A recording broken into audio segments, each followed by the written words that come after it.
দুপুরে রান্না করতে চলে এসেছি।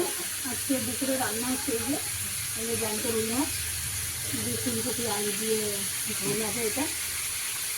আর এখানে একটা সবজি হয়ে গেছে, এটা আমরা কালকে লাল শাক ভাজা হয়েছে, লাল শাকের ডাঁটিগুলো ফেলা হয়নি, সেই ডাঁটিগুলো দিয়ে লাল শাকের যে লাল লাল ডাঁটিগুলো, ওই ডাঁটিগুলো দিয়ে আলু দিয়ে মুলো দিয়ে মাছের তেল দিয়ে একটা চচ্চড়ি, এটা একটা অসাধারণ ডিশ, দারুণ লাগে খেতে।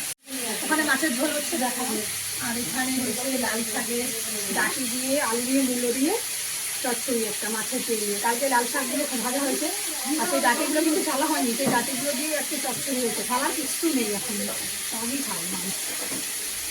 জানি এটা লাল শাকের ডাঁটি দিয়ে আলু দিয়ে মুলো দিয়ে মাছের তেল দিয়ে চচ্চড়ি, আর জ্যান্ত রুই মাছের ঝোল দুপুরে নেড়ে ফুলকপি আলু দিয়ে একটা গাজর ছিল, ওটা দিয়ে দিয়েছি। গাজর আমার ছোটো থেকে ভালোবাসি।